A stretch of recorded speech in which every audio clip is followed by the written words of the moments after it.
Qajeelcha poolisii magaalaa Adaamaa akka jedhutti Adaamaa keessa tajaajila geejjibaa akka kennan konkolaataawwan miil-sadee 12,000 oltu jiru. Kumaandar Kabbada Laggasee abbaan adeemsa nageenya naannoo mirkaneessaa qajeelcha poolisii magaalaa Adaamaa hedduun isaanii tajaajila geejjibaa haala naga qabeessaan kennaa jiranis kaan garuu konkolaataawwan miil-sadee kanaan waan tajaajila kennan fakkaachuun yakka hojjetaa jiru jedhu. Yeroo baay'ee magaalaa kana keessatti darbee keessaayyuu hanni baajaajii fi geejjibaa kanaan raawwatama. Fakkeenyaaf nama 2 ta'anii 3 ta'anii baajaajii keessatti aseesisanii suutadhanii qarshii kiisiidhaa fudhachuun hin jira.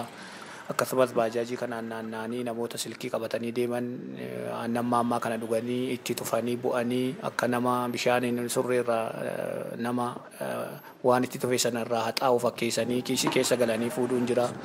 Akkasumas immoo baajaajota kana qabatanii konkolaattonni bakka dhaabbatanitti gommaa buusanii fe'atanii deemuun jira.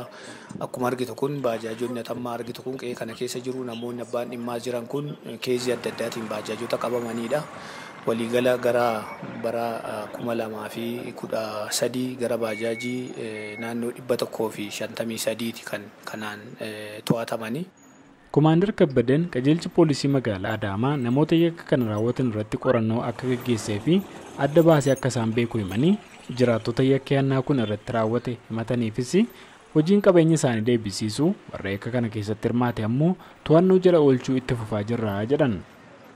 Naannoo nama 113 qabeenya kan deebi'ee fi naannoo namoota 20 wayii mana murtii kan dhaabbatanii inni kaan immoo akkasumatti immoo baajaajii sana iyyuu fudhatee immoo kan badee jira. Fakkeenyaaf amma hannaan dhufa gara yookaan gara Hawaasaatti yookaan gara Shaashamanitti fudhatee kan bade achumaanis immoo kan hin qabamiin muraasa 1, 2, 3, 4 ta'uu danda'u. Waliigala garuu yeroo sadarkaadha yookaan lakkoofsaan yeroo keenyu persentiin 90 wayiiwwan kan to'atamanii fi kan seeratti dhiyaatan akkasumas immoo qabeenyi kan deebi'ee ragaan dhabamuudhaan qabeenyi kan deebi'ee ta'uu isaati. Yakki baajaajii yookiin immoo konkolaataa miil-sadee kana irratti hojjetama jedhamu warra imaltoota qofaa irratti miti kan ga'u. Magaalaa Adaamaa keessatti konkolaataa miil-sadeedhaan tajaajila geejjibaa akka kennu dargaggoo Siisaa Baalchaa balaan kun konkolaachistoota irrallee ni gahaa jechuun waan isa mudate hima. San dura bakka yeroo baay'ee si mudata sanuma duraayyuu naannoo waggaa 2 ofee on jirutti halkan qarshii si duuba ta'anii boota akkana nageessisiin jedhu iddoo wayii ogeessa cuubee morma keetii irratti qaba. Naarkaa fudhatameera naannoo carqaa carqeetti birrii naga muraasa naannoo birrii 300 wayii yaa'u homaa miti si mudata jetteetu guyyaa san dabarta. Bara 2011 ji'a 12ffaa gaafa guyyaa 3 halkan keessaa sa'aatii tokkoof wayii gaafa ta'u kolleejjii naannoo Daarik kan buna Daarik biratti na dhaabsisan dargaggoota 2dha gaafa guyyaan Adaamaa Yuunivarsiitii boru eebbisiisaa jedhamu jechuudha. Gaafa isaan na dhaabsisan boolee nu geessii naan jedhanii ishiin jedheeni gaafa dubbatan afaan Oromiifaatiin dubbatu bakka jedheen nama 2 boolee isatti waan gaarii biratti nu buustanaan jedhan. Ishii jedheen qarshii 30 walii galle achuma waan ta'eef naannoo sa'a 2 jechuudha daqiiqaa 20 hir'uu akkasumatti fakkaata fuudhee deemeen.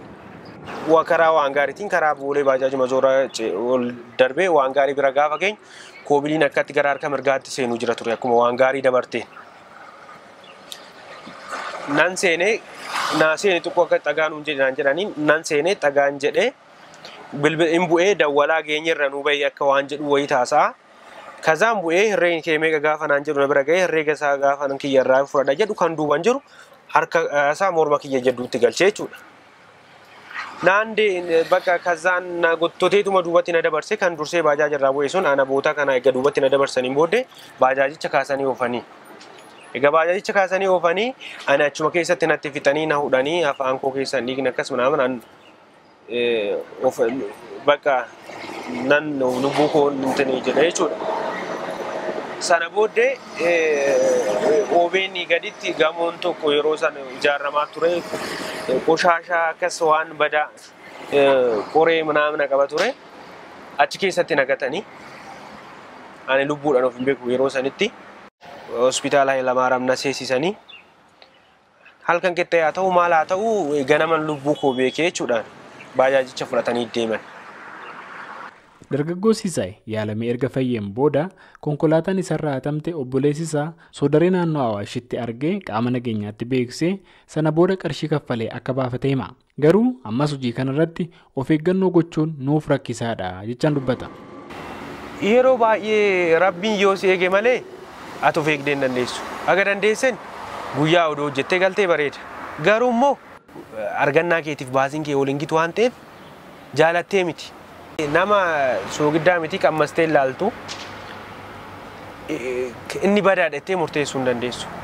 Ta'ee konkolaachistoota irra gahaa jedhame kanaaf Komaander Kabbada Laggase abbaan adeemsa nageenya naannoo mirkaneessaa qajeelcha poolisii magaalaa Adaamaa yoo deebii kennanii ta'een akkasii darbee mul'achuu mala jedhanii sanaafis qajeelchi poolisii magaalaa Adaamaa hordoffii taasisaa jira jedhan. Garuu jedhu Komaander Kabbadeen yakki wal fakkaatu kuni konkolaataawwan lakkoofsa gabatee manaa maxxanfataniin darbees mootora dogdoqqeen illee taa'aa akka jiru eeranii jiraattonni of eeggannoo akka taasisan akeekkachiisanii jiru. Gabaasa Sagalee Ameerikaaf Galmuu Daawit Adaamaa.